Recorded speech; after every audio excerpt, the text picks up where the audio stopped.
오늘 17절부터 24절 말씀에 보면 멜기세덱이라는 인물이 나옵니다. 성경에는 지극히 높으신 하나님의 제사장이라고 기록되어 있습니다. 특히 살렘은 샬롬을 뜻하는데요.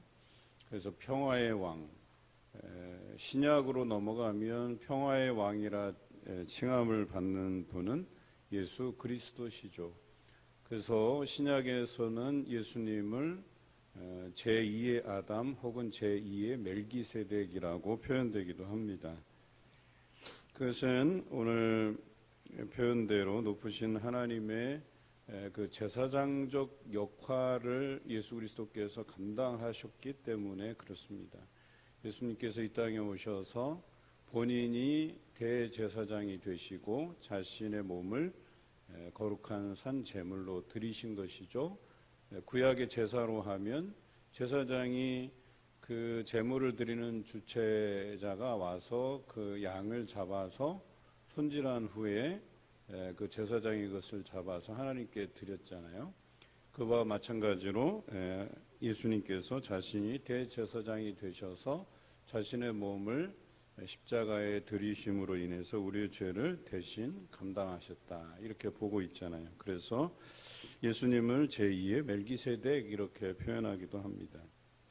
그런데 오늘 우리가 앞서서 아브라함이 롯을 구하는 전쟁을 수행한 후에 재물들을 거기서 다 빼앗겼던 재물들을 가져왔다, 또 친척들, 롯을 비롯한 친척들까지 다 찾아왔다, 이렇게 표현하고 있잖아요.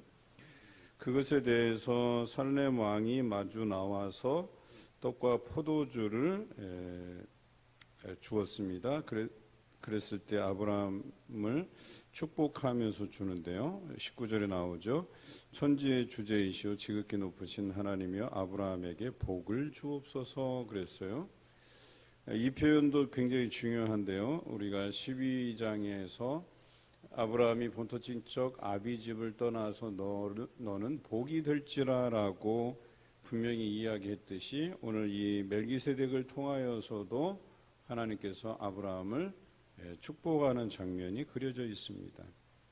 그래서 아브라함이 우리가 늘 이야기하지만 믿음의 조상, 복의 근원, 이런 표현들을 많이 쓰죠. 그랬더니 아브라함이 멜기세덱에게 10분의 1을 그 얻은 것의 10분의 1을 드렸다, 이렇게 기록되어 있어요. 그래서 이것이 11조의 기원이 됐다라고 보는데요. 11조는 율법에서 정한 것이지만 그 율법이 정하기 전에는 이것이 11조의 기원이 됐다라고 하는 것을 염두에 둘 필요가 있어요. 마치 11조를 의무적으로 드리는 것으로만 설명이 되는데요. 그것으로는 좀 부족해요. 그러니까 11조의 기원을 찾으면 11조가 어떤 성격으로 드려졌는지를 잘 기억하셔야 됩니다. 그게 20절입니다.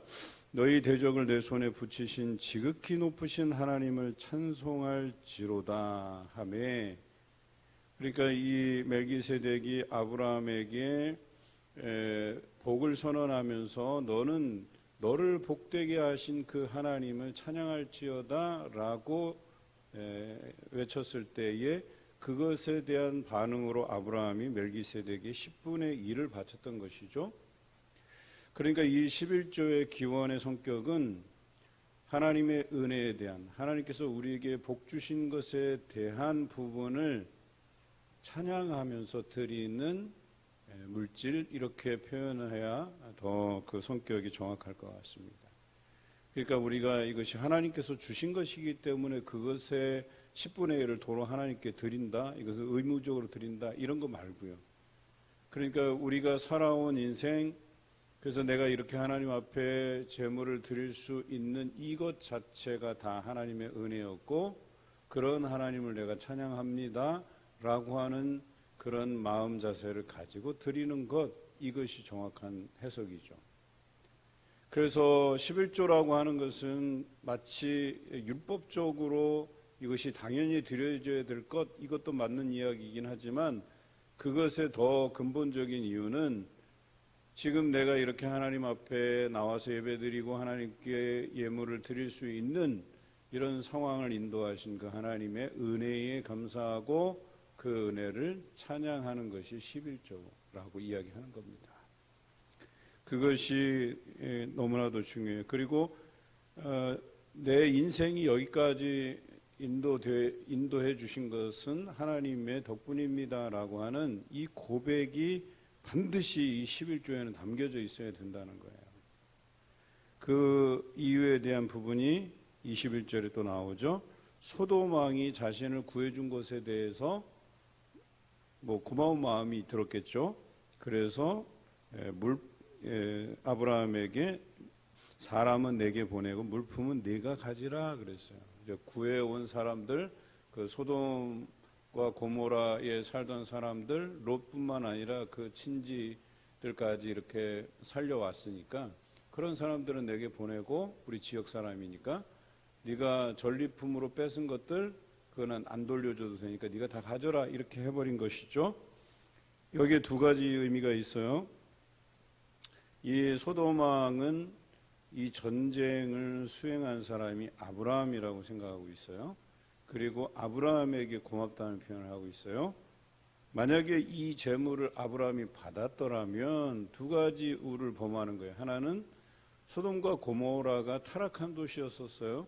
그리고 거기에서 그들이 번 돈들이 대체적으로 다 좀 거리껴지는 부분이 없지 않아 있다 하는 부분과 또 하나는 이 전쟁을 수행하시고 인도하신 분은 하나님이신데 하나님께 그 은혜를 돌리지 아니하고 자기 때문에 이 전투에 이겼다라고 하는 것을 시인하게 되는 거예요. 그러니 이 소돔 왕이 주는 물품을 당연히 그가 받을 수가 없는 겁니다. 그래서 어때요? 22절에 아브라함이 소돔 왕에게 이르되 천지의 주제이시오 지극히 높으신 하나님 여호와께 내가 손을 들어 맹세하노니 내 말이 내가 아브라함으로 치부하게 하였다 할까 하여 즉 이 전쟁의 공을 나에게 돌릴까 걱정하여서 네게 속한 것은 실한 오락이나 들매끈 한 가닥도 그러니까 가장 미세한 것이죠. 가장 값나가지 않은 것조차도 내가 취하지 않겠다 이렇게 이야기하는 것이죠. 오직 이 전쟁을 수행한 사람들이 먹고 마신 것들 그 같이 도움을 주었던 사람들의 쓸 것 그 분깃을 제하고 나머지는 네가 다 가져가라 이렇게 표현한 것이죠. 바로 이것이 아브라함의 믿음이에요. 아브라함은 이 전쟁의 온전한 부분을 다 하나님께 영광을 드리고 있는 것이죠. 그리고 앞서 얘기했던 것처럼 그의 그 믿음의 고백, 행동들 이것이 다 포함된 예물이 11조였던 거예요. 그러니까 11조에는 이 전쟁을 수행하신 분이 하나님이시고 그 하나님께 모든 영광을 올려드리는 거예요. 그렇기 때문에 소돔 왕이 준 물품을 그가 받을 수가 없었던 거예요. 거기서 소용된 물품, 즉 전쟁을 수행하는데 같이 먹고 자고 했던 사람들의 그 쓸 것만 제외하고는 전부 다 다시 소돔 왕에게 돌려보낸 것이죠. 이 표현이 바로 믿음의 표현이에요. 오늘 우리가 살아가는 삶이 이러한 믿음의 표현이 있어야 된다는 것이죠.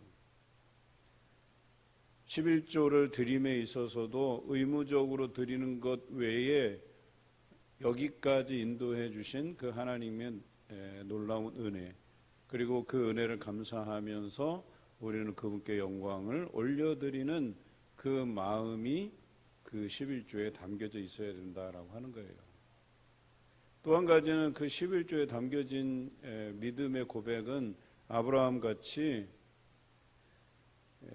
그 내게 주신 그것만으로도 내가 충분히 누릴 수 있겠다고 하는 그 자족함의 은혜를 가져야 되는 거예요. 그러니까 여기 부가적으로 더 얻을 수 있었잖아요. 그런데 그 부가적으로 얻는 것이 뭐예요? 결과적으로 내게 공을 돌리는 행위가 되고 그것은 하나님께 믿음의 고백에 위반되는 것이라고 그는 여겼다라고 하는 것이죠. 그래서 신약에 보면 고린도후서에 우리에게 유효한 즉 우리가 삶에 쓰고도 남는 것들이 있을 때에 그것의 용도에 대한 설명이 있어요. 그것은 이 땅에 부족한 자들의 그 삶에 도움을 줌으로 인해서 내가 유효한 것, 남는 것으로 부족한 자들을 돕고 그 사람과 내가 평균케 되게 하려 합니다. 이렇게 표현하고 있거든요. 그런데 우리는 그런 삶이, 그 성경적인 삶이 우리에게 잘 없어요. 그것으로 조금 더 모아서 더 채워서 우리의 노후를 대비하고 좀 더 풍요로운 삶을 누리려고 하는 것이 우리의 욕심이에요. 그런데 우리가 이것을 좀 더 부족한 자들을 위해서 나누기 위해서 이것들을 내놓는 것이 왜 그렇게 아까울까? 결과적으로 뭐예요? 지금까지 인도해 주신 분은 하나님이라고 그렇게 고백하면서도 우리는 뭔가 더 필요하다고 생각하고 뭔가 더 쌓아놔야 되고 미래를 대비해야 된다고 생각을 해요. 과연 그것이 하나님에 대한 그 믿음과 상충되고 있는 것은 아닐까를 한번 고민해 보시라는 거예요. 이것 없어도 내가 충분히 살아갈 수 있다고 하는 그 믿음이 우리에게 있느냐. 분명히 하나님께서 여기까지 인도해 주셨다고 우리는 고백하고 거기에 대한 11조를 드리고 또 이웃에 대한 나눔을 실천하면서 또 뒤로는 내가 뭔가 더 필요한 것이 없는가를 자꾸 고민하게 되고 미래에 대한 걱정 때문에 쌓아놓고 이런 것은 없는지.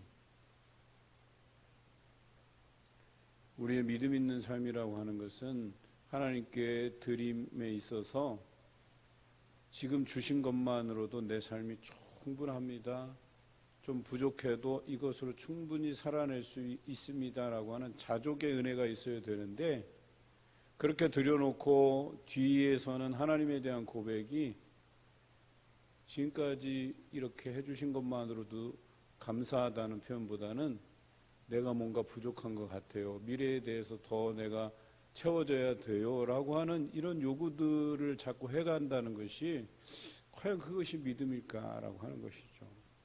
우리는 삶에 대한 자신감을 가져야 돼요. 하나님께서 지금까지 인도해 주셨는데 앞으로의 삶도 인도해 주시지 않겠느냐라고 하는 이 자신감 갖고 살아야 돼요. 세상은 나를 버릴지라도 세상은 나를 그렇게 풍족한 삶을 누리게 하지 못하게 제도적으로 아니면 경쟁력에서 뒤처지고 하더라도 우리 하나님께서 나의 삶의 자족함으로 채워주실 것에 대한 믿음이 있다면 하나님께 드리고도 충분히 내가 살아갈 수 있다는 그 믿음의 자신감 가지고 살아가야 될 사람들이에요. 그렇지 못하면 매일 쪼달리는 삶을 살아갈 수밖에 없어요. 많이 벌어도 많이 쓰게 되고 채워짐이 없고 만족감이 없고 은혜도 없고 하나님 찬양함도 없고 이렇게 빡빡한 삶을 어떻게 우리가 살아내겠어요? 이것은 은혜 아닌 삶이잖아요. 그냥 내가 어떻게 이 세상에서 다른 사람과 비교해 볼 때 뭐랄까요? 그런 비교에서 좀 기분 나쁘지 않게 품위 있게 이렇게 살아갈 것인가를 고민하다 보니까 매일매일의 삶이 긴장 속에서 살아가고 스트레스 안에서 살아가는 거예요. 과연 우리가 이렇게 살 필요가 있겠냐라고 하는 것이죠. 더욱이 세상이 어려워지면 어려워질수록 인심은 더 각박해지잖아요. 요즘 마트나 시장에 가면 비싸다는 표현이 입에서 절로 나와요. 겁나서 장보기가 어렵다는 이야기들이 나와요. 이럴 때일수록 그리스도의 품위와 믿음이 더 도드라지게 드러나는 것 아니겠어요? 이럴수록 더 나누어야 되고 우리의 그리스도의 사랑이 사람들에게 전해져야 되는 것 아니겠습니까? 이것이 그리스도인으로 살아가는 품격이라고 이야기하는 거죠. 남들처럼 똑같이 아둥바둥하고 아우성치고 물건값 얼마라도 더 깎으려고 그렇게 애쓰고 할 필요가 없다는 얘기예요. 오히려 이 일로 인해서 어려워할 우리 이웃들을 생각해 가시고 특별히 오늘 아브라함이 그 전쟁의 공을 하나님께 올려드리고 또 하나님 앞에 그 찬양함에 대한 그 물질로서 10분의 1을 멜기세덱에게 드렸던 것처럼 그 믿음의 고백들이 여러분 삶에 있기를 원합니다. 여기까지 인도해 주신 그 하나님, 앞으로도 채워주시고 이끌어 주실 그 하나님을 신뢰하시는 여러분 되시길 주님의 이름으로 기원합니다.